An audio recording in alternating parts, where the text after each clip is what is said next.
දේවාලේ ගම කණ්ඩේ ගෙදර පුත්ගුල්ගල ආරණ්‍ය සේනාසන වාසී පූජ්‍ය කටුකුරුන්දී ඥානනන්ද ස්වාමීන් වහන්සේ විසින් මීතිරිගල නිස්සරණ වනසෙනසුනේදී නිබ්බාන යන මාතෘකාව යටතේ පවත්වන ලද දේශනා මාලාවේහි දුර්වල ශ්‍රවණ තත්වයේ ගැන සලකා එම ස්වාමීන් වහන්සේ විසින්ම නිවනේ නිවීම ග්‍රන්ථමාලාව ඇසුරින් මෙසේ නැවත තැටිගත කරන ලද බව කරුණාවෙන් සැලකුව මැනවි. නමෝ තස් භගවතු අරහතෝ සම්මා සම්බුද්දස්ස. නමෝ තස් භගවතු අරහතෝ සම්මා සම්බුද්දස්ස. නමෝ තස් භගවතු අරහතෝ සම්මා සම්බුද්දස්ස. ඒතං සන්තං ඒතං පනීතං යද්දං සබ්බ සංඛාර සමතෝ සබ්බෝපදී පටිනිස්සග්ගෝ තණ්හක්ඛයෝ විරාගෝ නිරෝධෝ නිබ්බානං. මේ ශාන්තය, මේ ප්‍රණීතය එනම් සියලු සංස්කාරයන්ගේ සංසිඳීම, සියලු උපදීන් අතහැර දැමීම, තණ්හාව ක්ෂය කිරීම, නොයල්ම නම් වූ විරාගය, නැවැත්ම නම් වූ නිරෝධය, නිවීම නම් වූ නිබ්බානය. අතිපූජනීය මහෝපාධ්‍යාය මාහිමිපාණන් වහන්සේ ප්‍රධාන ගරුතර යෝගාවචර මහා සංඝරත්නයන් අවසරයි.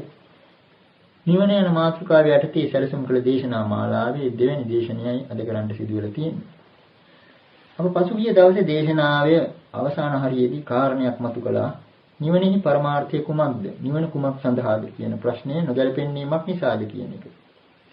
ඒ කියන්නේ සාතන් බ්‍රහ්මචර්යාව එනම් ආර්ය අෂ්ටාංගික මාර්ගයම නිවන නිෂ්ඨාව කොටගෙන, නිවන පරමාර්ථය කොටගෙන නිවනෙහිම බැසගෙන සිටින නිසා නිවන කුමක් සඳහාද, නිවනෙහි පරමාර්ථය කුමක්ද කියන ප්‍රශ්නය නුසුදුසු ප්‍රශ්නයක් බව අපි කලින් දවසේ සාකච්ඡා කළා. ඇත්ත වශයෙන්ම සමහර තැන්වල නිවන හැඳින්වීමට යොදලා තියෙනවා අනුත්තර බ්‍රහ්මචර්ය පරිෝසాన කියන පදේ පවා. ඊතර දැක්වෙන පාඨයක් තමයි සූත්‍රවල යස්සත්ථාය ගුලපුත්තා සම්මදේවාගාරස්මාන ගාරියම් පබ්බජන්ති. තදනුත්තරං බ්‍රහ්මචර්ය පරිෝසానං විත්තේව ධම්මේ සයං අභිඤ්ඤා සච්චිකත්වා උපසම්පජ්ජ විහාති කියන පාඨය. යම් අර්ථයක් යම් කාරණයක් සඳහා කුල පුත්‍රයෝ මනමින් ගිහිගෙන් නික්ම අනගාരിക වූ මේ පැවිද්දට ඇතුළු වෙද්ද එම අර්ථය එම අනුත්තර වූ බ්‍රහ්මචර්ය පරිෝසාණය බ්‍රහ්මචර්ය අවසානය විකදමෙහි දීම මේ ජීවිතයේදීම සොකී අභිඥාවෙන් සාක්ෂාත් කරගෙන ප්‍රත්‍යක්ෂ කරගෙන ඊට එළම වාසය කළා කියන එකයි මේ පාඨයේ අදහස. මේ විදිහට මේ බ්‍රහ්මචර්යාව අවසාන වෙනකොට නිවන ලැබෙනවයි කියන එකට හේතුව මොකක්ද? මේ ආර්ය අෂ්ටාංගික මාර්ගය ඍජු මාර්ගයක්. උජුකෝ නාම සෝමග්ගෝ අභයා නාම සාදිසා ආදි වශයෙන් දක්වනවා. මේ මාර්ගය ඍජුයි, ජන දිශාව නිර්භයයි කියලා. ඒ විදිහට සමහර තැන්වල දැක්වෙනවා. විශේෂයෙන්ම හොඳ ගාථා ධර්මයක් සඳහන් වෙනවා. සේඛස්ස සික්ඛමානස්ස උජුමග්ගානුසාරිනෝ khයස්මින් පඨමං ඥානං තතෝ අඤ්ඤා අනන්තරා කියලා ඉතිවුත්තක පාළියේ සඳහන් වෙනවා. ඍජු මාර්ගයට අනුව හැසිරෙන්නා වූ ඒ අනුව හික්මෙන්නා වූ ශෛක්ෂ පුද්ගලයාට ආශ්‍රව ක්ෂය කිරීමේ ඥානෙ පළමුවෙන් නැති වෙනවා. ඊට අනුතුරුවම අඥානම් වූ ඒ අරහත් ඵලයෙන් නිර්වාණය පිළිබඳ ප්‍රත්‍යක්ෂ සහතිකය, ප්‍රත්‍යක්ෂ අවබෝධය ලැබෙනවා. මෙතනින් අපට පේනවා අනන්තරා කියන වචනේ යෙදලා තිබෙන බව. ආනන්තරික සමාධි කියලාත් කියනවා මේ අරහත් ඵල සමාධියට. අනන්තරවම ලැබෙනවා කියන එකයි. එතකොට රහතන් වහන්සේ පිළිබඳව ඒ විදිහට කිව්වත් ආනන්තරික වශයෙන් කෙනෙකුට ප්‍රශ්නයක් නගන්න පුළුවනි. හොඳයි සෝවාන් පුද්ගලයා පිළිබඳව කොහොමද කියලා. සාමාන්‍ය විශ්වාසයේ හැටියට සමහර කෙනෙක් හිතන හැටියට සෝවාන් පුද්ගලයන් නිවන දකින්නේ හරියට අර වංගු සහිත පාරක එක වංගුවකින් හැරෙනකොට ඈතින් පෙනෙන පොඩි පහන් එළියක් දකිනවා වගේ. එහෙම නිවනක් දැක්මක් කියලා. නමුත් ධර්මානුකූලව කල්පනා කරලා බලනවා නම් අර ආනන්තරික ධර්මතාව මේ ප්‍රථම මාර්ග ඥානයට පවා පොදු දෙයක්. ඒක හොඳට දැක්වෙනවා.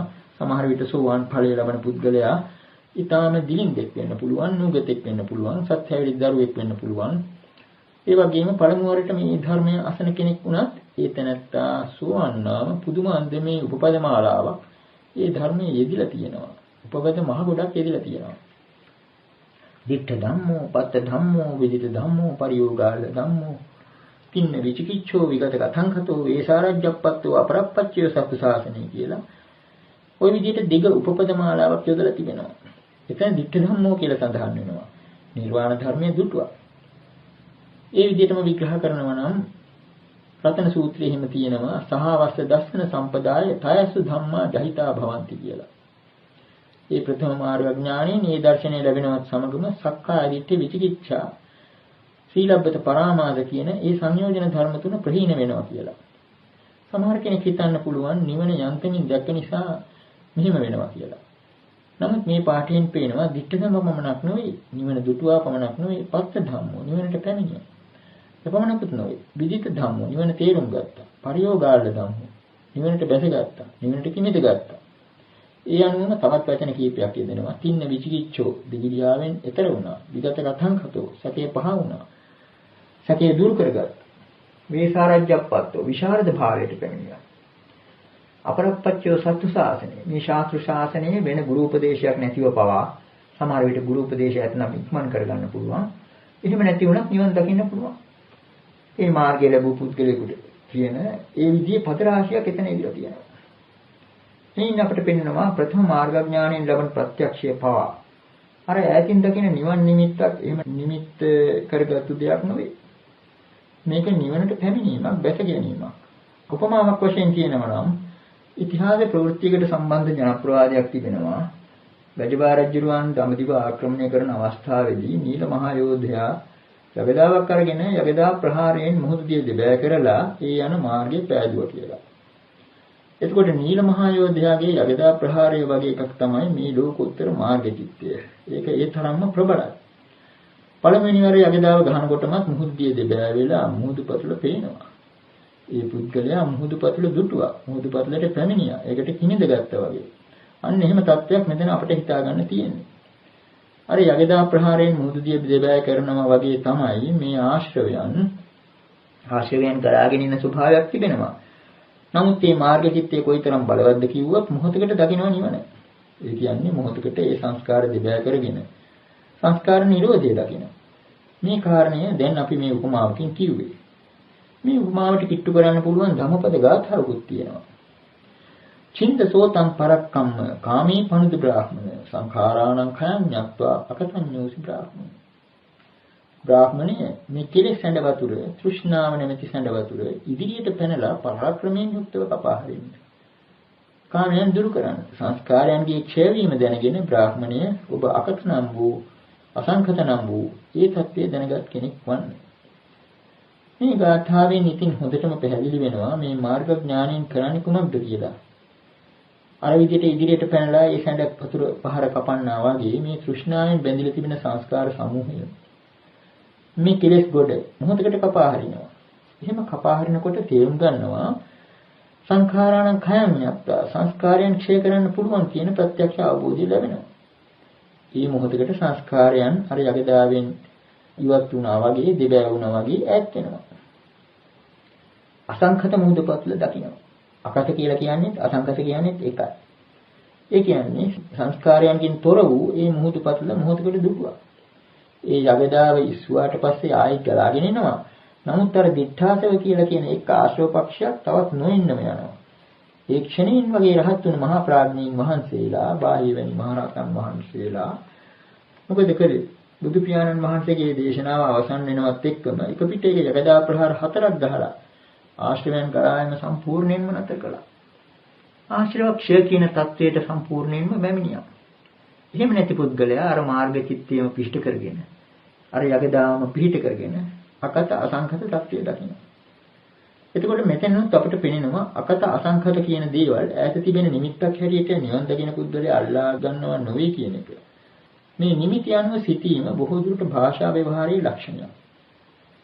ඒක බොහොම අවස්ථාවල අපිට ඉවත් කරන්න බැරි විදිහට පේනවා. මේ කෙලෙස් සහිත ලෝකයාගේ ව්‍යවහාරයට භාෂාව සකස් වෙලා තියෙන්නේ. ඒක නිසා මේ භාෂාවේ එක ලක්ෂණයක් තමයි ග්‍රාහක භේදය. ග්‍රාහක භේදය කියලා කියන්නේ මේ භාෂාවේ අල්ලගන්න දේකුත් තිබෙනවය අල්ලගන්න කෙනෙකුත් ඉන්නවය කියන ව්‍යවහාරයක් තියෙනවා. විෂයී කියලා කියනවා. කර්තෘ කර්ම ඔය කොයි විදිහට බැලුවත් භාෂා ව්‍යවහාරය කරන කෙනෙක් ඉන්නවා කරන දෙයක් තිබෙනවා. අල්ලගන්න දෙයක් තිබෙනවා අල්ලගන්න කෙනෙක් ඉන්නවා. ඔන්න ඔය විදිහේ ස්වභාවයක් තිබෙනවා මේ භාෂාවේ. ඒක නිසාම අපිට සාමාන්‍ය ව්‍යවහාරයක් වශයෙන් බලක්වන්න බැරි විදිහට කියන්න සිද්ධ වෙනවා. මම නිවන් දකින්න කැමතියි. නිවන ලබා ගන්න කැමතියි කියලා. ওই විදිහට ලැබීමක් ලබා ගැනීමක් හැටියට අපිට කතා කරන්න සිද්ධ වෙනවා. නමුත් බුදු පියාණන් වහන්සේ සමහර අවස්ථාවල මතක් කරලා දෙනවා මේක ව්‍යවහාර මාත්‍රයක් පමණයි. දැඩිව ගත යුතු දෙයක් නෙවෙයි කියලා. සමහර පිළිතුරු තිබෙනවා ගත්කටටම කියන්න වගේ. අන්න එහෙම පිළිතුරු දෙන තැනක් හමු වෙනවා සංයුත් සංගයේ සගතක වර්ගයේ. අකුදින මෙති දේව පුත්‍රයා බුදුරජාණන් වහන්සේගෙන් අසනවා නන්දසිස්මන මහණ ඔබ සතුටු වන්නේහිද? බුදු පියාණන් වහන්සේ ඊට දෙන පිළිතුර කිං ලද්ධාවසු කුමක් ලබා ගත්තට දැනෙත් ඊළඟට ඒ දේව පුත්‍රය අහනවා තේනෙහි සමන සෝචසි එහෙනම් මහණ ඔබ දුක් වන්නේහිද? කිං ජීතාවසු කුමක් දැවෙත් නැතිව තේනෙහි සමන නේව නන්දසි නසෝචසි හොඳයි එහෙමනම් මහණ ඔබ සතුටු වන්නේ නැත දුක් වන්නේ නැත එසේ යවන්නේ කියලා පිටුරු දෙනවා. මේ විදිහට බලනකොට අන්තිමට නිවන් ලබනවා කියලා අපි කිව්වට මොකද ලබාගත් දේකුත් නැහැ නැති වුණ දේකුත් නැහැ. ওই විදිහේ තත්ත්වයක් තිබෙන්නේ. නැති වුණා නම් නැති උනේ යමක් ඇදේ කියලා හිතාගත්තු අවිද්‍යාවකුත් තව මදිය කියලා හිතාගත්තු තණ්හාවකුත් ඔච්චරයි නැති උනේ. මේ අදහස තවත් අපිට මතු කර ගන්න පුළුවන්. දැන් නිවන හැඳින්වීමට අකත අසංඛත ආදී පද රාශියක් තියෙනවා. අපි එදා කිව්වා 33ක්ම එකතු කරලා තියෙනවා කියලා ලේඛනයක. ඒන් එකක් තමයි ඔය දීපං කියන්නේ. දීප කියලා කියන්නේ දිවයින. නිවන දිවයිනක් කිව්වහම අපිට හිතෙනවා මේක බොහොම ලක්ෂණ දිවයිනක්. දුපතක් වෙන්න පුළුවන් කියලා. මේ අදහසට අනුව අපි සමහර විට මේක දැඩිව හිතා ගන්නවා අනිකුත් ලෝක වගේ යම්කිසි භව තත්ත්වයක් කියලා. නමුත් මේකටත් බුදු පියාණන් වහන්සේ හොඳ පිළිතුරක් දීපු තැනක් අපට හමු වෙනවා සුත්ත නිපාතේ පාරායන වර්ගයේ.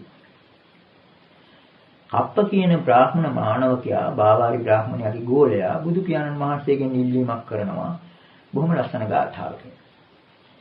මජ්ජේ සරස්මින් තිට්ඨතං ඕඝේ ජාතේ මහභයේ ජරා මච්චු පරේතානං දීපං පබ්‍රූහි මාච කියලා. මහත් භයානක ගම් වතුර ගලාගෙන එද්දී විලක් මැද සිටින ජනයාට දිවයිනක් කියන්න වගේ මේ ජරාවෙන් මරණයෙන් පෙළෙන්නා වූ ජරා මරණ දෙකට භයයේ පීඩිතව සිටින්නා වූ මේ ලෝකයාට දිවයිනක් කියන මැනවි නීදුකාණනි කියලා බුදු පියාණන් වහන්සේගෙන් ඉල්ලා සිටිනවා. බුදු පියාණන් වහන්සේ ඊට දෙන පිළිතුර මජ්ජේ සරස්මින් තිට්ඨතං ඕඝේ ජාතේ මහභයේ ජරා මච්චු පරේතානං දීපං පබ්‍රෝමි කප්පති. කප්පේ මම නුඹට කියනවා ඒ දිවයින කුමක්ද කියලා. මෙන්න මේකයි දිවයින. අකිංචනං අනාදානං ඒතං දීපං අනාපරං නිබ්බාන මිති නං රෝමි ජරා මච්චු පරික්ඛය. අකිංචනං කියන්නේ කිසිවක් අයිති නැති බව. අනාදානං කියන්නේ කිසිවක් අල්ලගත්තේ නැති බව. ඒතං දීපං අනාපරං මෙන්න මේකයි දිවයින වෙන එකක් නෙවෙයි. එතකොට කිසිවක් අයිති නැති බවත් කිසිවක් අල්ලගත්තේ නැති බවත් කියන එක තමයි මේ දිවයින කියන්නේ. ඒතං දීපං අනාපරං වෙන එකක් නෙවෙයි. නිබ්බාන මිති නං රෝමි මම මේකට කියනවා නිවන කියලා. ජරා මච්චු පරික්ඛයන් ජරාව සහ මරණය නැති කරන ඒවා විනාශ කරන தත්ත්වය ඒකයි. මේනත් අපිට පේනවා අකත අසංඛත ඒ වගේම සබ්බ සංඛාර සමත ආදී පද ඇත්ත වශයෙන්ම නිවනට යොදාපු ජලපෙන උපපද සමූහය. එයින් අන්‍ය වූ වෙන ගූඪ ධර්මයක් නොවේ නිවන. වෙන ඈත තියෙන නිමිත්තක් වගේ දෙයක් නොවේ කියන එකයි. සංඛතේ එක පැත්තකට දමලා අසංඛතේ අනිත් පැත්තට දමලා නිවන පිළිබඳ විග්‍රහවලට සමහර කෙනෙක් බහිනවා. සංඛතේ අනිත්‍යයි අසංඛත ධාතු නම් වූ නිබ්බාණය ඒ වචනේ හැටි බලලා සංඛතේ අනිත්‍ය නම් අසංඛතේ නිට්ටය වෙන්න ඕනේ. ওই විදිහට හිතලා අසංඛතේ නිට්ටයයි කියනවා. එතකොට සංඛතේ දුකයි. අසංඛතේ දැප වෙන්න ඕනේ. ඊළඟට ওই විදිහට කියාගෙන ගිහිල්ලා සංඛතේ අනාත්මයි. එතකොට තමයි ඔන්න ටිකක් අමාරු වෙන්නේ. අසංඛතේ ආත්මයි කියලා කියන්නේ වෙනවා. ඉතින් එතෙන්දී සමහර විට නිවන වනාහි ප්‍රත්‍යක්ෂ කරගත් ධර්මයක් කියලා නිහඬ වෙන්නත් සිද්ධ වෙනවා. ওই විදිහේ තත්වයකටපත් වෙන්නේ ඇත්ත වශයෙන්ම මෙහි රහස තියෙන්නේ පටිච්ච සමුප්පාද ධර්මය පිළිබඳ පැහැදිලි අවබෝධයක් නැතිකමයි. ඒක නිසා අපිට යම් කිසි දෙයක් කියන්න සිද්ධ වෙනවා පටිච්ච සමුප්පාද ධර්මය පිළිබඳව. රසායන බෙහෙතක් ගන්න වුණත් පළමුවෙන්ම විරේකයක් අවශ්‍ය වෙනවා. ඒ වගේම නිර්වාණය පිළිබඳ ගැඹුරු සූත්‍ර දේශනාවලට ලං වෙන්න කලින් මුගක් මඟෙලි කීමට සිද්ධ වෙනවා. ඒ නිසා පටිච්චසමුප්පාද ධර්මයේ පිළිබඳව අපි මීළඟට යමක් කියන්න බලාපොරොත්තු වෙනවා. මැදුම් සංගයේ ආර්ය පරියේෂණ සූත්‍රයේ දැක්වෙන හැටියට බුදු පියාණන් වහන්සේ සම්බෝධිය ලබා ගත්තට පස්සේ පළමුවෙන්ම වගේ මේ ධර්ම ගැඹීරතාව ගැන කල්පනා කරලා බලලා ධර්මයේ දේශනා කිරීමට අල්පෝත්සාහී වුණා. එතෙන්දී කාරණා දෙකක්, තැන් දෙකක් ගැඹුරු හැටියට බුදු පියාණන් වහන්සේට පෙනී ගියා. දුද්දසං ඉදං ඨාන යදිදං ඉදප්පච්චේතා පටිච්චසමුප්පාදෝ. එක තැනක්, එක කාරණයක් තමයි ඉදප්පච්චේතා කියලා කියන පටිච්චසමුප්පාදය. දුද්දසං දැකීම තේරුම් ගැනීම ඉතාමත්ම අපහසුයි. දෙවෙනි කාරණය ඉදං පික්ඛෝඨානං දුද්දසං යදිදං සබ්බ සංඛාර සමතෝ සබ්බූපදී පටිනිස්සග්ගෝ තණ්හක්ඛයෝ විරාගෝ නිරෝධෝ නිබ්බාන. මෙන්න මෙතනත් මේ කාරණයක් දැකීම අපහසුයි. තේරුම් ගැනීම අපහසුයි. කොහොමද? සබ්බ සංඛාර සමතෝ සියලු සංස්කාරයන්ගේ සමනය කිරීම. සබ්බූපදී පටිනිස්සග්ගෝ සියලු උපදීන් අතහැරීම. තණ්හක්ඛයෝ තෘෂ්ණාව ක්ෂය කිරීම. විරාගය නිරෝධය නිබ්බාන කියන මෙන්න මේ නිර්වාණ තත්ත්වය දැකීම අපහසුයි. ඉතින් අපිට මෙතනින් පෙනෙනවා පටිච්චසමුප්පාදය හැඳින්වීමට යම් වචනයක් යොදනවා නම් ඒකටම ලං කළ හැකි වචනයක් යොදනවා නම් ඒකට ඊටාත්ම ගැළපෙන වචනයක් තමයි ඉදප්පච්චේතාව.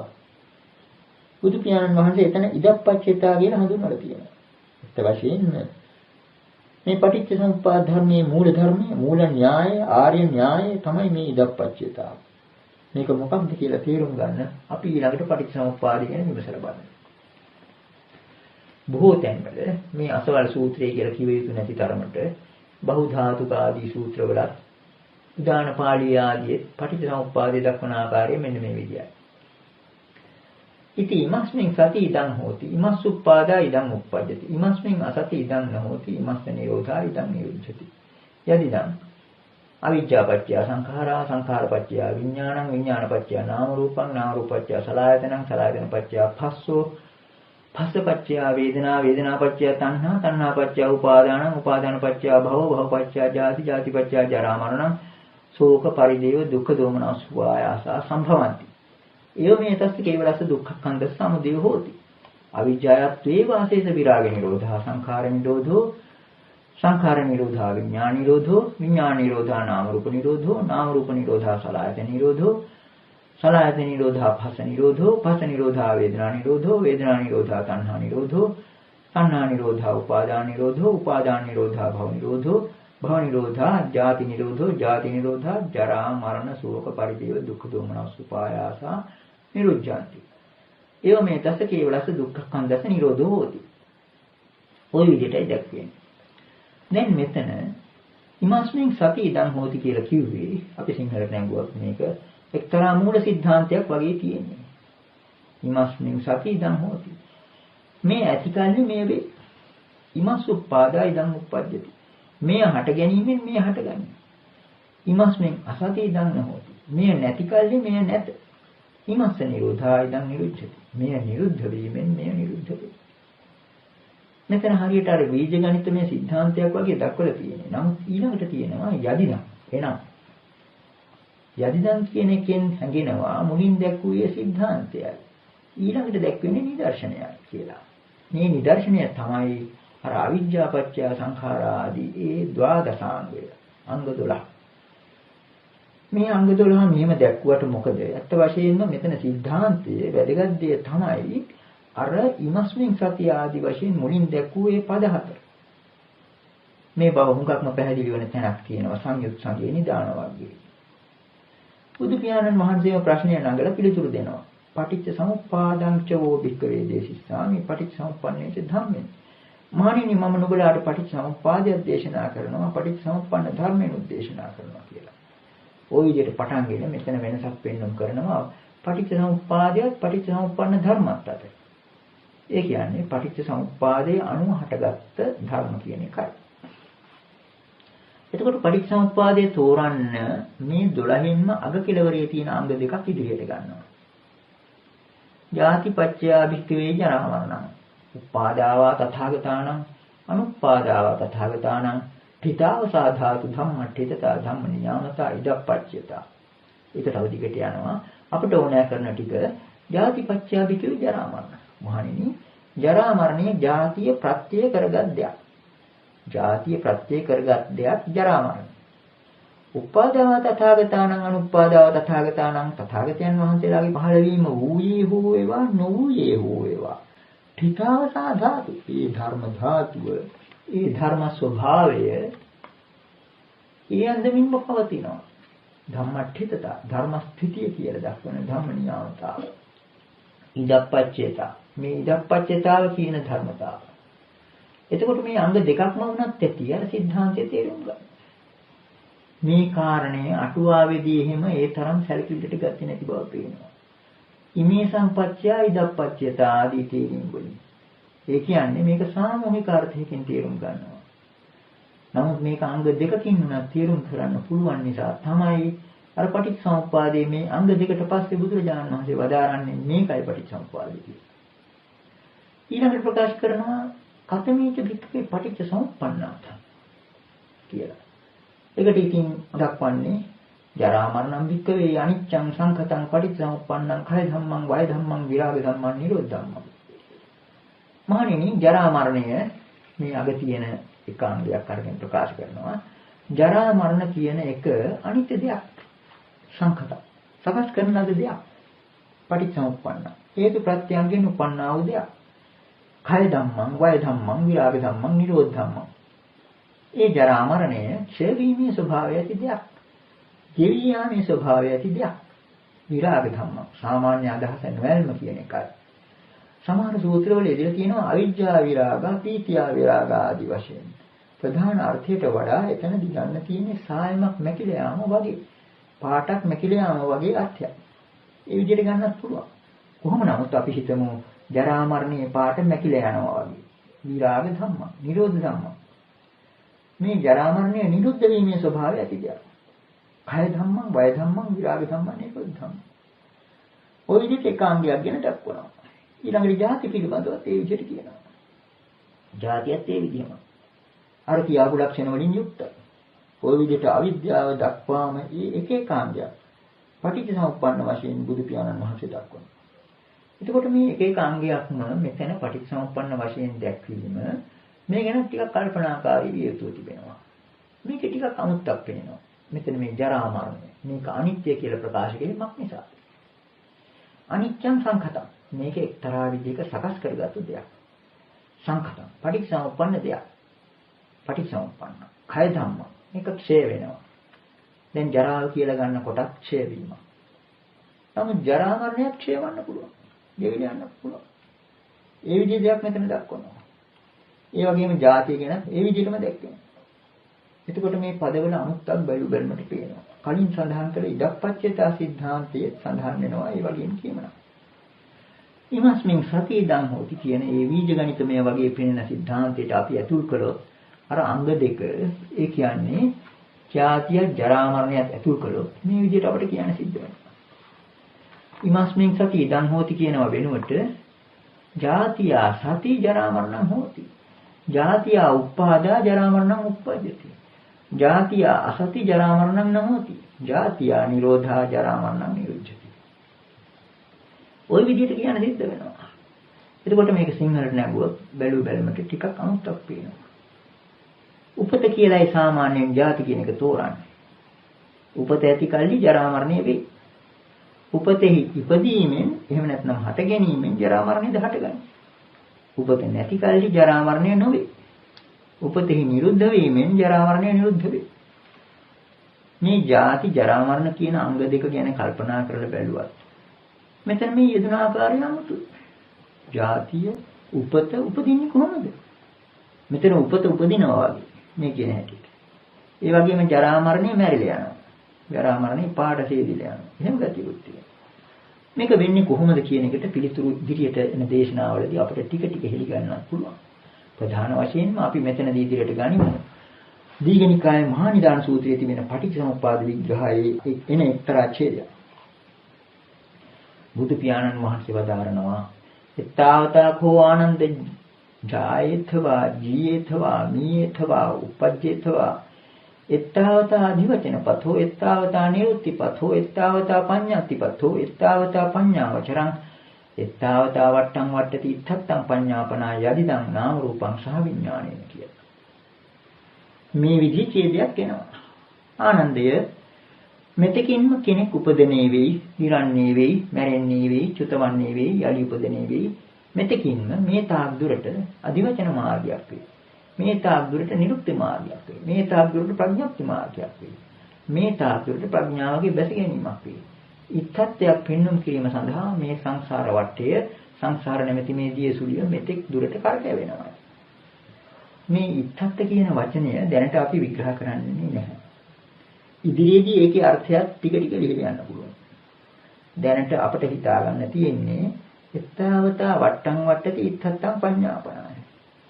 මේ තාක් දුරට ඉත්තත්වයක් පෙන්වුම් කිරීම සඳහා සංසාර දියසුලිය කරකැවෙනවා. කොතෙක් දුරටද කියන එක තාම කියවුනේ නැහැ. ඒක අගටයි කියවෙන්නේ. ඒක බුද්ධ දේශනා ශෛලියේ එක්තරා ලක්ෂණයක්. යදිදං නාම රූපං සහ විඥානං.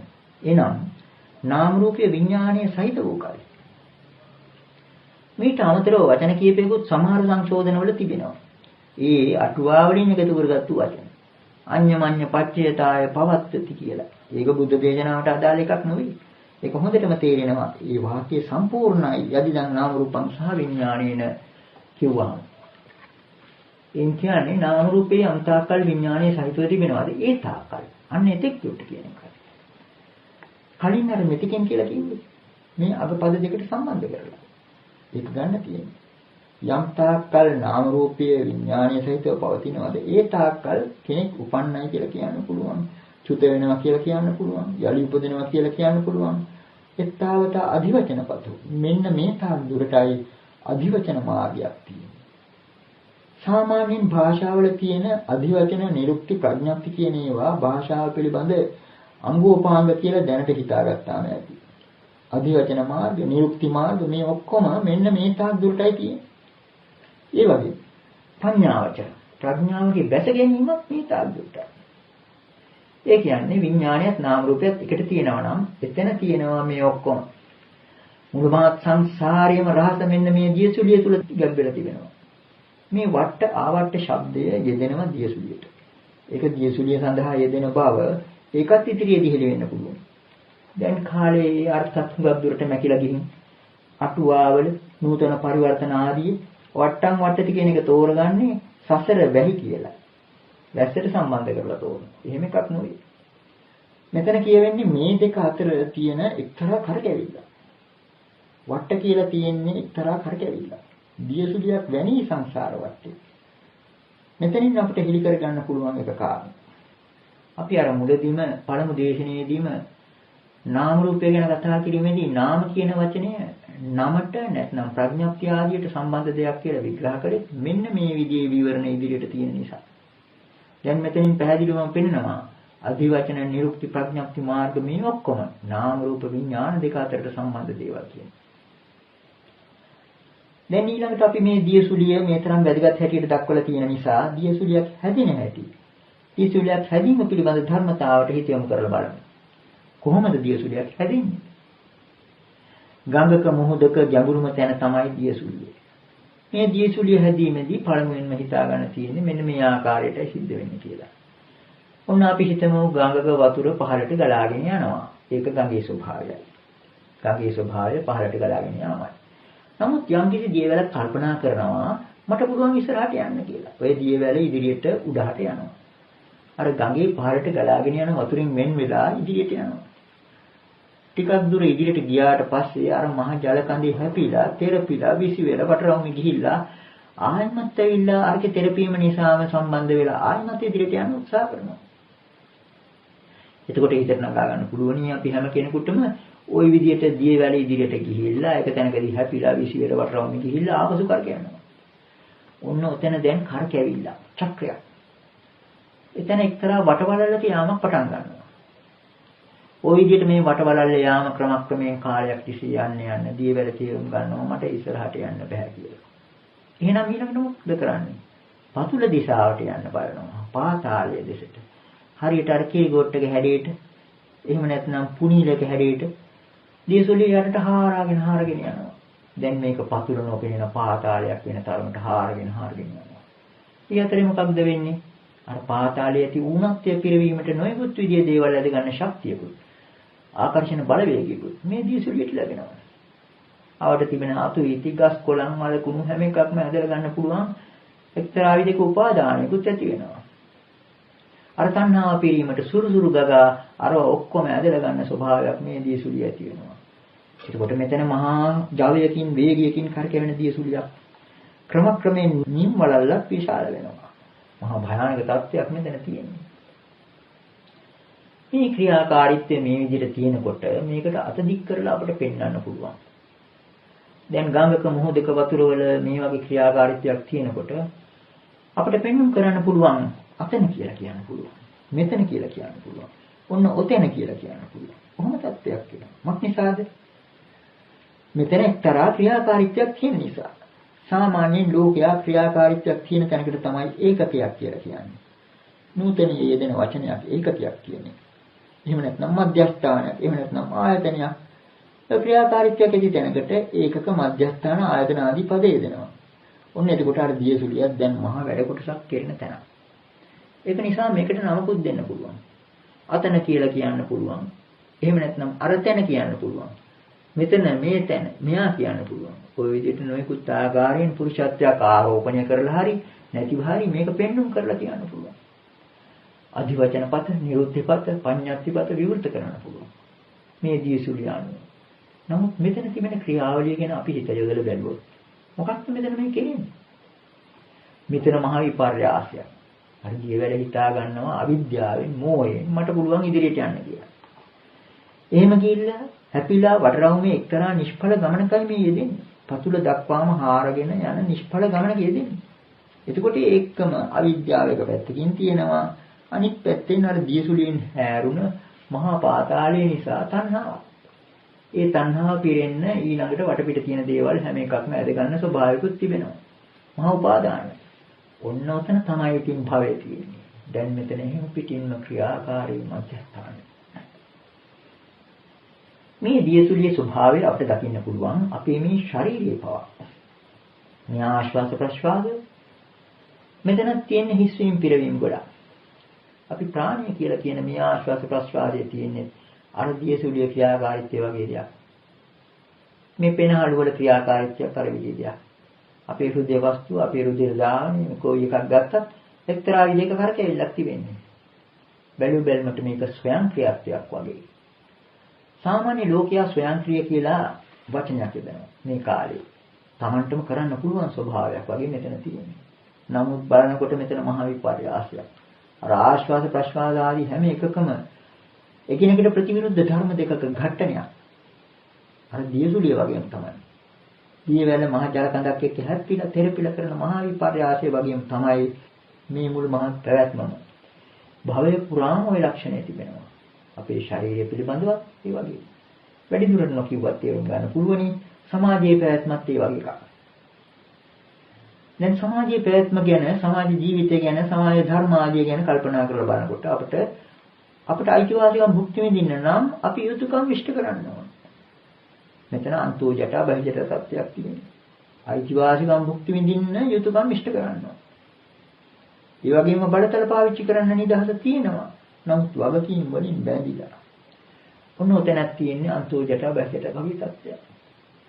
ওই විදිහට සමාජය පිළිබඳවත් එහෙමයි. ආර්ථික මූලධර්ම පිළිබඳව අපි ඉතින් ඒවා විස්තර වශයෙන් නොකියුවත් කෙටියෙන් සඳහන් කළොත් ඒ අර්ථ ක්‍රමය ගැන කල්පනා කරලා බලුවොත් මහ පුදුමන්දමේ තත්ත්වයක් තියෙනවා. දැන් යම් නිෂ්පාදන පිළිබඳව කල්පනා කරලා බලනකොට ඒ නිෂ්පාදන වලට වෙළඳ පොලක් ලැබෙන්නේ ඉල්ලුමක් තිබුණා. සිංහලෙන් කියනවා නම් ඉල්ලුම සැපයීම කියලා පද දෙකක් තියෙනවා. පාරිභෝගිකයාගේ ඉල්ලුමක් තියෙනවා නම් තමයි ඒකට සැපයීමක් තියෙන්නේ. එතකොට ඉල්ලුමත් සැපයීමත් අතර මහා තෙරපීමක්, මහා පටලැවිල්ලක්. මේ ආර්ථික පිළිබඳව තියෙන්නේ. ඒක නිසා තමයි අර සමහර ධනවත් රටවල් වෙළඳ පොලේ මිල ගණන් පහත බහින නිසා අතිරික්ත ධාන්‍ය, වැඩිපුර තියෙන ඉපදවන ධාන්‍ය මුහුදට ගිහින් දාන්නේ. මේක ගැලුවාම විහිළුවක් වගේ. නමුත් අර ආර්ථික මූල ධර්ම නිසායි. පැවැත්මේ තියෙන භයානකත්වයක් මෙතනින් හෙළි වෙනවා. මේකට උපමාවක් කියතොත් අපි ටිකකට හිතමු එක ප්‍රමාණයේ සර්පයින් දෙදෙනෙක් එකිනෙකා ගිල ගන්න උත්සාහ කරනවා. එකෙක් අනිකගේ වර්ගයෙන් ඉඳන් ගිලින්න පටන් ගන්නවා. ওই විදිහට දෙන්නම ගිලගෙන ගිහිල්ලා මැදට ආවම අපිට මොකක්ද දකින්න ලැබෙන්නේ? සර්ප චක්‍රයක්. ওই සර්ප චක්‍රයේ එකිනෙකා ගිල ගන්න උත්සාහය ඉෂ්ට කරගන්න වටේට රවුමට යනවා. ඒක කවදාවත් විසඳෙන තත්ත්වයක් නෙවෙයි. ලෝභ දෝෂ මෝහ වගේ. ওই විදිහේ වටරවුමක් යනවා. ওই සර්ප චක්‍රයේ තියෙනවා වගේම එක්තරා අවදානම් තත්ත්වයක් අපේ ශාරීරික ආශ්වාස ප්‍රශ්වාස පිළිබඳව, ලේ ධාවනය පිළිබඳව, සමාජීය පැවැත්ම පිළිබඳව, ආර්ථිකය පිළිබඳව මේ හැම එකෙම තියෙන්නේ මහ පුදුම අන්දමේ අවදානම් අන්දමේ සමබරතාවක්. අවදානම් අන්දමේ සමබරතාවක්. මේකම තමයි අර භවය පිළිබඳ ඒ පැවැත්මේ ඇති දුක. බුදු පියාණන් වහන්සේ දුටුව දුක. සමුදය පක්ෂය ගැන කල්පනා කරලා බලනකොට ලෝකයේ තියෙන දුක්ඛ ස්වභාවය බැලු බැලමට මේ හැම එකකම ස්වයං ක්‍රියාත්මක වගේ පේනවා. මේ ශරීරය පිළිබඳවත් එහෙමයි. මේ යන්ත්‍ර ගැන කල්පනා කරලා බැලුවත් සමහර විට ජල පොම්ප ආදී එහෙම නැත්නම් විදුලි උපකරණ ආදී හැම එකක්ම ප්‍රතිවිරුද්ධ ධර්ම දෙකක සංකලනයේ නුයි ක්‍රියා කෙරෙන්නේ. ওই විදිහට බැලුවාම කිසිම දෙයක ස්වයං ක්‍රියාත්මයක් නැහැ. ඔටෝමැටික් දෙයකවත් ඔටෝ බවක් නැහැ. ඇත්ත වශයෙන් තියෙන්නේ දුකසේ දරා සිටීම. මේක තමයි අර දුක්ඛ කියන කෙටි වචනේ තේරුම. දුක් කියන්නේ දුකසේ, ඛ කියන්නේ දරා සිටීම. දුකසේ නමුත් දරා සිටිනවා, දරා සිටින නමුත් දුකයි. එතකොට දුක්ඛ කියන එකේ අර්ථය උතනින් ගන්න පුළුවන්. මේකම අපිට තවත් කාරණයක් මෙතනින් හෙළ වෙනවා. මේ දිසුලියේ ක්‍රියාකාරීත්වය නිසාම මෙතන කියලා කියන්න පුළුවන් තත්ත්වයක් ඇති වුණා. අපි තීරුම් නොකළ වචනයක් තියෙනවා ඉත්තං කියලා. කලින් සඳහන් කළ පාඨේ. ඉත්තාවතා වට්ටං වට්ටති ඉත්තං පඤ්ඤාපන. ඉත්තත්වයක් දැක්වීම සඳහා මේ සංසාර වටේ කරකැවේ කියලා. ඔන්න දැන් ඉත්තං කියලා කියන්නේ මොකක්ද බලන්න. ඉත්තං කියලා කියන්නේ මෙසේ බව. එතකොට මෙසේ බවක් දැක්වීමට පුළුවන් තත්ත්වයක් ඇති වෙනවා. අර දියසුලිය නිසා. මේ කාරණේ හොඳට පැහැදිලි වෙන ගාථා දෙකක් සුත්ත නිපාතයේ ද්වේතානුපස්සනා සූත්‍රයේ සඳහන් වෙනවා. ජාති මරණ සංසාරං ජීවජන්ති පුනප්පුනං ඉත්තභාවඤ්ඤතා භාවං අවිජ්ජායේව සාගති. තණ්හා ဒ ුතියෝ පුරිසෝ දීඝමද්ධාන සංසාරං ඉත්තභාවඤ්ඤතා භාවං සංසාරං නාතිවති. මේ ගාථා දෙකේම ඉත්තභාව අඤ්ඤතාභාව යන පද දෙක සඳහන් වෙනවා. බොහොම වැදගත් කාරණයක් බව මෙතනින් හෙළි වෙනවා. එතකොට පළමුවෙන් කියුණේ යම් කෙනෙක් ජාති මරණ දෙක අතර මේ වටරවුමේ කරකැවිල්ලක් වශයෙන් නැවත නැවත ගමන් කරද්ද ඉත්තභාව අඤ්ඤතාභාවයක් වන මේ සංසාර ගමන අවිද්‍යාවගේම ගමනය. අවිද්‍යාය ඒව සාගති. ඒ ගමන අවිද්‍යාවෙන්ම යවෙන ගමනක් කියන එකයි. ඊළඟ ගාථාවේ කියවෙන්නේ තණ්හාව දෙවෙන්නා කොටගත්. දෙවෙන්නා කියලා කියන්නේ දැන් ගමනක් යනකොට දෙවන්නේක් එක්කගෙන යන සිරිතක් තියෙනවනේ සමහරුන්ගේ සවේ. ඒ වගේ තණ්හා ဒ ුතියෝ පුරිසෝ මේ සංසාරගත පුද්ගලයා තණ්හාව දෙවෙන්න කොටගෙන යහළුව කරගෙන යන්නේ. දීර්ඝ කාලයක් සංසාරේ ගමන් කරන්නේ ඉත්තභාව අඤ්ඤතාභාව ස්වභාවය ඇති මේ සංසාරයේ නොඉක්මවයි. මේන් බේරෙන්නේ නැති කියන එකයි. අපි කලින් කිව්වා මෙතන පහළ වුණා කියලා. අර දියසුලිය නිසා. ඇත්ත වශයෙන්ම කෙනෙකුගේ උත්පත්තිය කෙනෙක් උපන්න කියලා කියන්නේ මෙතන පහළ වීම. මහා ආශ්චර්යවත් දෙයක් සිද්ධ වෙනවා. කෙනෙක් උපන්නා කියලා කියනකොට. එහෙම නැත්නම් ඉත්තත්වයක් ඇති වෙනකොට. එතන මෙතනක් වෙනවා. මෙතනක් ලෝකෙට උපදිනවා. මෙතන ඉත්තභාව කියන එක තව තේරුම් කළ යුතු තිබෙනවා. ඉත්තභාව අඤ්ඤතාභාව කියන පද දෙකම. ඉත්තත් කියලා කියන්නේ මෙසේ බව. මේ යුගල හැටියට එතකොට එදෙන්නේ. ඉත්තභාව අඤ්ඤතාභාවයයි. අඤ්ඤතාභාව කියලා කියන්නේ මීට වෙනස් බව. මෙසේ බවත් මීට වෙනස් බව. ප්‍රතිවිරුද්ධ ධර්ම දෙකක සංඝට්ටනාව එතනින් පෙන්නනවා. අඤ්ඤතාභාව කියලා කියන්නේ මීට වෙනස් බව නිසා කෙටියෙන් අපිට සලක ගන්න පුළුවනි. මෙසේ බව හා අන්සේ බව කියලා. අපිට වචනයක් හදන්නත් වෙනවා. මේ වගේන වැඩි සාකච්ඡා නොකරපු නිසා. වචන හදන්නත් වෙන විදියයි පෙනෙන්නේ. ඉත්තභාව අඤ්ඤතාභාව මෙසේ බවත් අන්සේ බවත් කියලා දෙකක්. දැන් මේ කාරණේ ගැන තව ටිකක් කියන්න ඕන සමහර කෙනෙකුට සැකයක් ඇති වෙන්න පුළුවන් නිසා. අටුවාවල මේක තෝරන්නේ ඊටාත්ම ලිහිල් කරගෙන. සුත්ත නිපාතේ මේ තරම් වැදගත් ගාථා දෙකටම අටුවාව සපයන අවස්ථාවේදී මේ ඉත්තභාව අඤ්ඤතාභාව කියන වචන දෙක තෝරන්නේ මෙහෙමයි. ඉත්තභාව කියන එක තෝරන්නේ ඉමං මනුෂ්‍ය භාවං මේ මනුෂ්‍ය භාවය කියලා.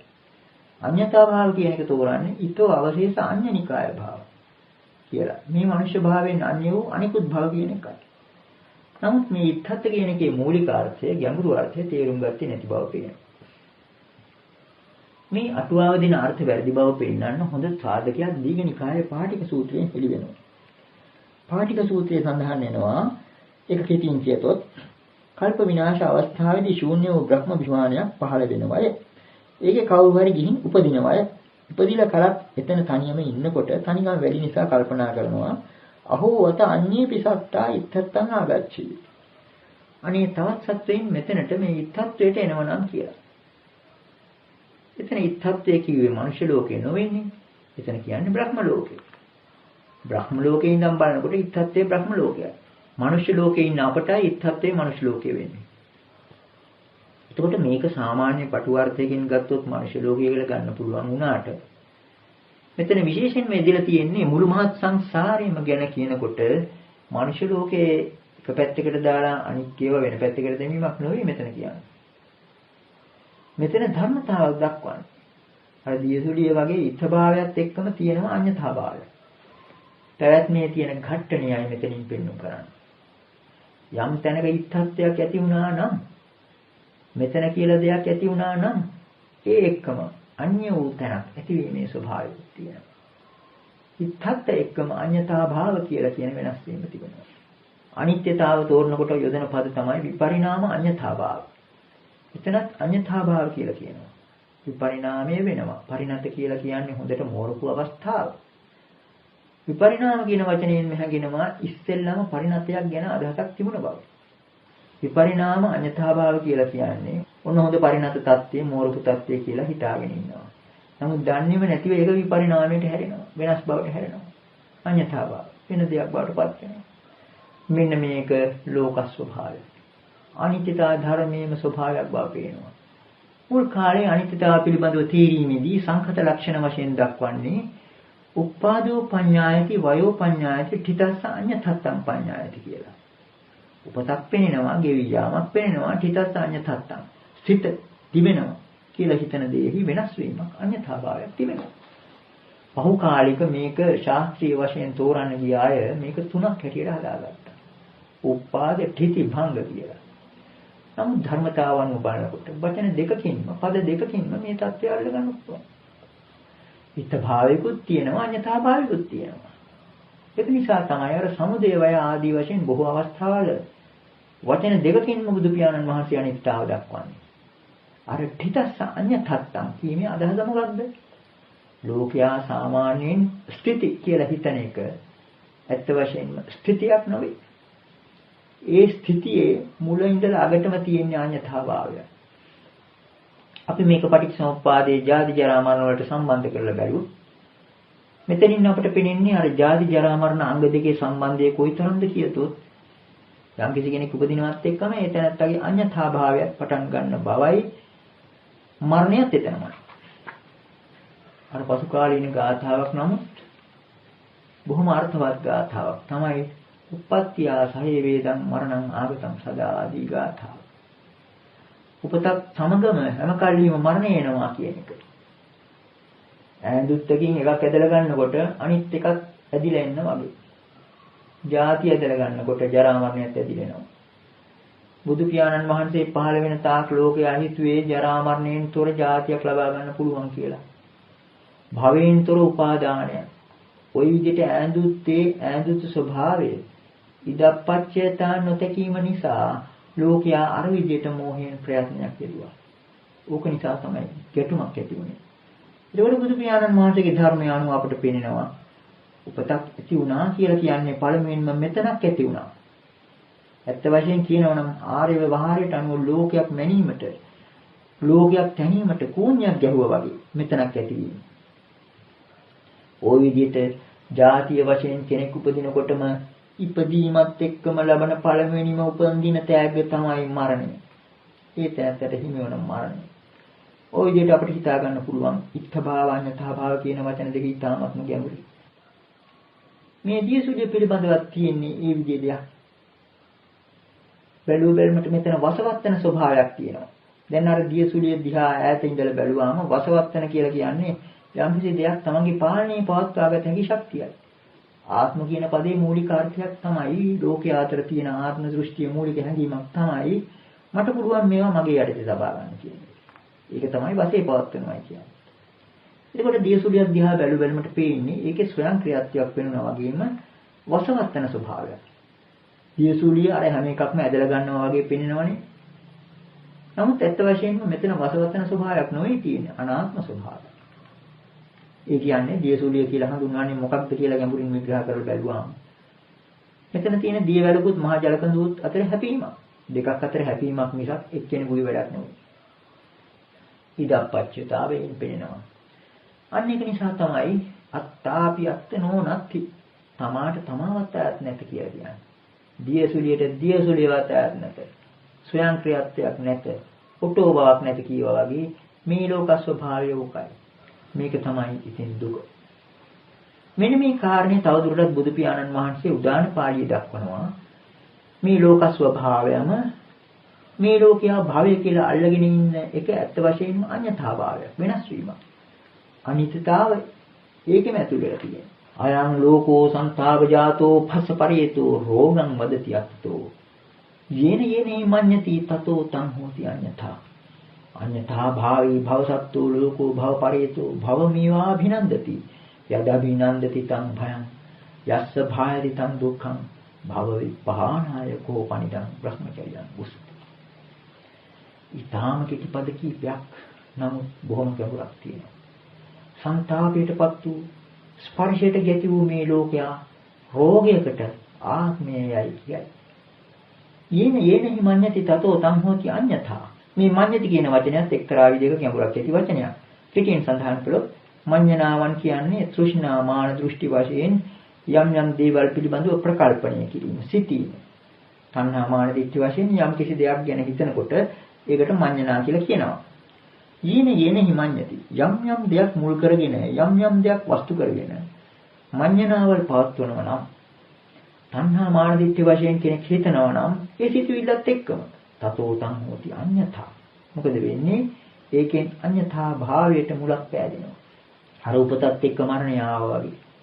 අන්න ඒක නිසා මේ මඤ්ඤණාව නිසාම අඤ්ඤතා භාවයට හැරෙන්න හේතුවක් ඇති. ඒක වෙනස් වීමට පටන් ගත්තා. යමක් මෙයට වඩා වෙනස් වෙන්න පටන් ගන්නවා නම් ඒක මෙයක් වෙන්න ඕන. ඒක මෙයක් වෙන්නේ ඒකට අවධානය යොමු වෙලා තණ්හා මාන දිට්ඨි වශයෙන් ඒක මුළු මහත් ලෝකයෙන් වෙන් කරගෙන එකක් හැටියට අල්ලගත්තාමයි. ඔන්න ඕක තමයි අර කියන්නේ යං හි ලෝකස්මින් උපාදීයන්ති තීනේව මාරෝජ අන්වේති ජන්තු කියලා. ලෝකයා යම් දෙයක් උපාදාන වශයෙන් අල්ලගන්නවා නම් ඒකම මායයක් පිටිපස්සෙන් එනවා කියලා. මුලින් සඳහන් කළ ගාථාවේ ඉතිරි හරිය තේරුම බලමු. බුදු පියාණන් වහන්සේ මේ ලෝකයා ගැන සංවේගයෙන් වෙන්නේ නැති මේ ප්‍රකාශ කරන්නේ නැති. අඤ්ඤතා භාවී භවසත්තෝ ලෝකෝ භවපරේතෝ. මේ අඤ්ඤතා භාව කියන වෙනස් වීම ස්වභාවය කොට ඇති භවසත්තෝ ලෝකෝ භවෙහිම අරුණා වූ ලෝකයා. භවපරේතෝ භවයටම ගැති වූ භව මේවා විනන්දති. භවය ගැනම සතුටු වෙනවා. ඊළඟට ප්‍රකාශ කරනවා ඒකේ ප්‍රතිඵලය. යද අභිනන්දති තං භයං. යමක් පිළිබඳව සතුටු වෙනවා නම් ඒ කියන්නේ භවය පිළිබඳවයි සතුට දක්වන්නේ තං භයං. ඒ අන්තරායක්. ඒක භයක්. යස්ස භායති තං දුක්ඛං. යමකටද බිය වෙන්නේ ඒක දුක. මොකටද බිය වෙන්නේ? අර භවය කියලා අල්ලගෙන ඉන්න එක වෙනස් වීමට. ඒකට වෙනස් වීම තමයි දුක. අල්ලගෙන ඉන්න එක බයට හේතුවක්. යම් කිසි කෙනෙක් තමාගේ සාක්කුව වල මැණික් පුරවාගෙන යනවා නම් මේ පුද්ගලයා කොහොම බයකින් කොළඹ වගේ නගරයක යන්නේ. මොකක් නිසාද? Taman ළඟ තියෙන වටිනා දේ පිළිබඳව ඇති උපාදානය නිසා. අන්න ඒ වගේ භවය තමයි බයට හේතුව. මේ භවය පිළිබඳව ඇල්ම ඇති කරගන්නේ. යදබිනන්දිතං භය. යස්ස භායති තං දුක්ඛං. බිය වෙන්නේ ඇලුම් කරන ඒවා වෙනස් වෙයි කියලා. ඒ නිසා ඒකම දුක. අන්න ඒ නිසාම භව විපහානාය කෝපනිදං බ්‍රහ්මචර්යං උසති. ඒ භවයෙන් මිදීමට භවය ප්‍රහීන කිරීම සඳහා බ්‍රහ්මචර්යය පැසිරෙනවා කියලා බුදු පියාණන් වහන්සේ දක්වා වදාළා. මෙතනත් අපට පේනවා භවය අඤ්ඤතා භාවයම ස්වභාව කොට ඇති බව. මෙන්න මේ ධර්මතාව දැකීම තමයි ඉදප්පච්චයතාවේ මූලිකම අදහස. ධර්ම චක්ෂුෂය පහළ වුණා කියලා කියන්නේ මේ ලෝකයේ පැවැත්ම පිළිබඳ මේ தත්ත්වය අවබෝධ වීමයි. නමුත් මේකට විසඳුමත් එකමයි මේ ධර්ම චක්ෂුෂය පහළ වෙන්නේ. යම් කිංචි සමුදය ධම්මං සම්බන්තං නිරෝධ ධම්මං. මේ සමුදය පක්ෂයන්ව කල්පනා කරලා බලනකොට තෘෂ්ණා මාන දෘෂ්ටි වශයෙන් අල්ලාගත්තාම තමයි මේ දියසුලිය හැදෙන්නේ. මේ දියසුලිය හැදුනට පස්සේ තමයි අර විදිහට තණ්හා උපාදාන ආදී වශයෙන් ලෝකයේ තිබෙන තාක් අවර තිබෙන තාක් දේ ඇද ගැනීම ආදී ක්‍රියාවලියක් හටගැනෙන්නේ. නමුත් මේකේ නිරෝධයකුත් තියෙනවා. මේක නවත්තන්නත් පුළුවන් දෙයක්. මොකක් නිසාද? මේක හේතු ප්‍රත්‍යයන්ගෙන් ඇති වුණ දෙයක් නිසා. දෙකක් මුල් වෙලා ඇති වුණ ක්‍රියාවලියක් නිසා. එතන වසවත් වෙන ස්වභාවයක් නැති නිසා. උන්නෝක තමයි හැම එකටම අපි මුලදී සඳහන් කළේ අනිච්චං සංඛතං පටිච්චසමුප්පන්නං කියලා. මේ පදවලින් අපිට තේරෙනවා මේ ජාති ජරා මරණ ආදී අංග 12ම අවිජ්ජා දක්වාම මේ හැම එකක්ම පටිච්චසමුප්පන්න ධර්ම. ඒ කියන්නේ මේවා හේතු ප්‍රත්‍යයන්ගෙන් නැති වුණ දේවල්. නිත්‍ය දේවල් නෙවෙයි. අනිච්චං. මේවා නිකන් සකස් කරගත්තු දේවල්. සංඛතං. මේ සංඛතං කියන එක නොයෙකුත් ආකාරයෙන් විග්‍රහ කරනවා. කෙටිම අදහස සකස් කරගත්තු ආතු කරගත්තු දේවල්. චේතනා වශයෙන් හිතාගත්තු දේවල්. පටිච්චසමුප්පන්න. හේතු ප්‍රත්‍යයන්ගෙන් නැති වුණා. කය ධම්ම. ඒක නිසාම ඒවා ක්ෂය වෙන්නත් පුළුවන්. වය ධම්ම. ගෙවියන්නත් පුළුවන්. මරණේ මරණ පාඩත් නැකිලා යන්න පුළුවන්. විරාග ධම්ම. මේවා මැකිලා යන්න පුළුවන්. ජරාවේ ජරා පාට මැකිලා යන්න පුළුවන්. ওই විදිහේ තත්ත්වයක් තියෙනවා. අන්න ඒක තමයි අපි කිව්වේ ප්‍රඥප්තිය ආදියට මේවායේ සම්බන්ධතාවක් තියෙනවා කියලා. මේවායේ මැකී යන ස්වභාවයක් තියෙනවා. අන්න ඒක තේරුම් ගන්නවා සමුදය නිරෝධ කියන ධර්මතාව දුටුව පුද්ගලයා. දැන් එතකොට මෙතෙක් අපි ප්‍රකාශ කළේ සාමාන්‍ය ලෝකයා ගැන කල්පනා කරනකොට මේ සංසාරයේ වටයක් වගේ, දියසුලියක් වගේ කියලා. ඊළඟට රහතන් වහන්සේලා ගැන මේ දියසුලිය පිළිබඳ අදහස කොහොමද ලියවිලා තියෙන්නේ? රහතන් වහන්සේලා ගැන කෙටියෙන්ම ප්‍රකාශ කරලා තියෙනවා වට්ටං තේසන්නත්ති පඤ්ඤාපනාය කියලා. රහතන් වහන්සේලා පිළිබඳව රහතන් වහන්සේලාට අත දික් කරලා පෙන්눔 කරන්න දියසුලියක් නැත. මේක තමයි ගැඹුරුම තැන. ඒ කියන්නේ දියසුලියටත් වඩා ගැඹුරු තත්ත්වයක් එතන තියෙනවා. දියසුලිය නම් අපිට පෙන්눔 කරන්න පුළුවන් එතන යම්කිසි ක්‍රියාකාරීත්වයක් තියෙන නිසා. නමුත් රහතන් වහන්සේලා පිළිබඳව අපිට තේරුම් ගන්න බැරි තත්ත්වයක් තියෙනවා. තථාගත. ඒක නිසා තමයි ඔය නොයෙකුත් ප්‍රශ්න පැන නැගිලා තියෙන්නේ. ඒ අය පිළිබඳව. ඒ උත්තරමයන් පිළිබඳව දියසුලියක් නැහැ පෙන්눔 කරන්න. දියසුලියක් තියෙනවා නම් අපිට අරයා මෙයා කියලා පෙන්වන්න පුළුවන්. එහෙම තත්ත්වයක් නැහැ. වට්ටං කේසං අති පඤ්ඤාපනාය. ඊටත් වඩා හොඳ ලස්සන ගාථාවක් උදාන පාළියේ සඳහන් වෙනවා. අච්චේජි වට්ටං ව්‍යගානිරාසං විසුඛා සරිතාන සම්දති. චින්නං වට්ටං නවට්ටති. ඒසේවන්තෝ දුක්ඛස්ස. රහතන් වහන්සේ කෙනෙක් කරපු දේ මොකක්ද? අච්චේජි වට්ටං. දියසුලිය කපා දැම්මා. දියසුලිය සිඳ දැමීය. ව්‍යගානිරාසං ආශා රහිත තත්ත්වයට පැමිණිය. විසුඛා සරිතාන සම්දති. වියලීය දියවැර නොගලයි. චින්නං වට්ටං නවට්ටති. සිඳින ලද දියසුලිය තවදුරටත් කරකැවෙන්නේ නැත. ඒ සේවන්තෝ දුක්ඛස්ස. නියමයි දුකේ කෙලවර. ඒකට මෙතන කියන්නේ රහතන් වහන්සේලා පිළිබඳව අන්නාර දියසුලිය සිඳ දැමීම තමයි අරහත්ත්වය නිරෝධය. අරහත්ත්වය නිරෝධය. සමුදේ පක්ෂයෙන් බලනකොට අර දියවැල උත්සාහ කරන විදිහට යන්නේ. ඒ උත්සාහය අතහැරියම ඉබේම අනිකුත් දේවල් ඔක්කොම සිදු වෙනවා ඒක. මේ අදහස වඩාත් පැහැදිලිව දැක්වෙන ප්‍රශ්නෝත්තර වශයෙන් යොදන ගාථා දෙකක් සංයුත් සංගයේ සඳහන් වෙනවා. ඉතාමත්ම හොඳ ගැඹුරු අර්ථයක් පෙන්වන්න කරන ආකාරයෙන් එක්තරා දේවතාවෙක් බුදු පියාණන් වහන්සේගෙන් ප්‍රශ්නයක් විමසනවා. කුතෝ සරානිවත්තන්ති කත්ථ වට්ටං නවට්ටති කත්ථ නාමංච රූපංච අශේෂං උපරුජ්ජති. කුතෝ සරානිවත්තන්ති කොතැනින් දියවැල් නවතිද්ද? කත්ථ වට්ටං නවට්ටති කොතැනක දියසුලිය නොකර කැවෙයිද? කත්ථ නාමංච රූපංච අශේෂං උපරුජ්ජති කොතැනක නාමයත් රූපයත් සම්පූර්ණයෙන්ම නිරුද්ධ වේද? බුදු පියාණන් වහන්සේ මේකට පිළිතුරු දෙන ගාථා මේ විදිහටයි යන්නේ. යත්ථා පෝච පඨවි තේජෝ වායෝ නගාධති අතෝ සරාණි වත්තන්ති එත්ත වට්ටං නවට්ටති එත්ත නාමංච රූපංච අශේෂං උපරුජ්ජති. යත්ථා පෝච පඨවි තේජෝ වායෝ නගාධති. බුදු පියාණන් වහන්සේගේ පිළිතුරේ මුල් පද දෙකයි ඒ. යම් තැනක පඨවි ආපෝ තේජෝ වායෝ යන සතර මහා භූතයෝ නගාදති ප්‍රතිෂ්ඨාවක් නොලබද්ද අතෝ සරානිවත්තන්ති අන්න එතනින් තමයි අර දියවැල් හැරෙන්නේ. එත්ත වට්ටම් නවට්ටති. අන්න එතන තමයි දියසුලිය නොකරකෙවෙන්නේ. එත්ත නාමංච රූපංච අශේෂං උපරුජ්ජති. අන්න එතනයි නාමයත් රූපයත් නිර්වශේෂයෙන් නිරුද්ධ වෙන්නේ. එතකොට මෙතනින් අපට පේනවා මේ යත්ථ එත්ත කියලා කියන්නේ අර නිර්වාණය බව. ඒක කොයි අම්මාකාරයෙන් හඳින්නුවත් සබ්බ සංඛාර සමත කිව්වත් අසංකත ධාතුව කිව්වත් ඒ කොයි වචනෙන් කිව්වත් අර නිරෝධ තත්ත්වයයි. නිරෝධ තත්ත්වයයි මේ කියන්නේ. ඒ නිරෝධ තත්ත්වයේ ලක්ෂණය කුමක්ද? යථාපෝච පඨවි තේජෝ වායෝ නගාදති. ඒ රහත් විඥානේ රහත් හිතෙහි පඨවි ආපෝ තේජෝ වායෝ කියන සතර මහා භූතයන් කොල්මන් කරන්නේ නැහැ. ඒවා ප්‍රතිෂ්ඨාවක් ලබන්නේ නැහැ. යම් අවස්ථාවක සතර මහා භූතයන් පිළිබඳ සම්පූර්ණ විරාගය ඇති වුණා නම් අතෝ අන්න එතනින් අර දියවැල් ගලන්නේ නැහැ. එත්ත වට්ටම් නවට්ටති. දියසුලිය කරකැවෙන්නේ නැහැ. එත්ත නාමංච රූපංච අශේෂං උපරුජ්ජති. නාමයත් රූපයත් සම්පූර්ණයෙන් මෙතන නිරුද්ධ වෙනවා. ඔන්න ඔය විදිහට මෙතනොත් තේරුම් ගන්න පුළුවනි.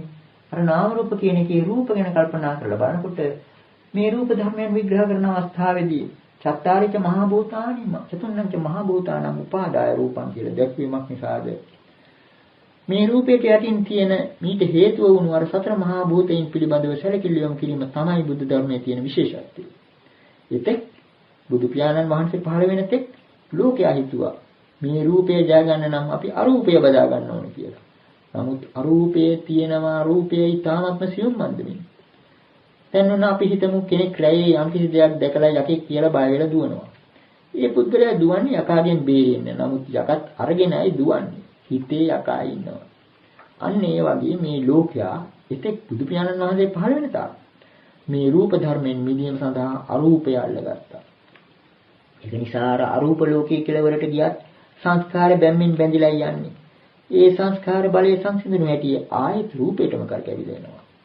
ඔන්න ඔය ද්වේනිශ්චිතතාව එතනක් තියෙනවා. මේ ද්වේනිශ්චිතතාව, ද්වේතාව, ඉදප්පච්චේතාව ආදී වචන කෙරෙහි සැලකිල්ලක් මේ දේශනාවෙන් යම් පමණකට හෝ යොමු වුණා නම් අදට මේ දේශනය ප්‍රමාණවත් කියලා හිතනවා. අදට මෙතනින් නතර කරනවා. ශ්‍රද්ධාවන්ත පින්වතුනි, මෙම දෙසුම් පෙළ නොමිලයේ පින්වතුන් අතරටපත් කිරීම අපගේ මූලික බලාපොරොත්තුවයි. පින්වතුනි, මෙම දෙසුම් පෙළට සවන් දීමෙන් පසු නොමිලයේ වැඩි පිරිසකට ශ්‍රවණය කිරීමට අවස්ථාව සලසා දීමෙන් ධර්ම දානමය කුසල් රැස් කර ගන්නා මෙන් ශාසනාලයෙන් ඉල්ලා සිටිමු. ඔබ සැමට තෙරුවන් සරණයි.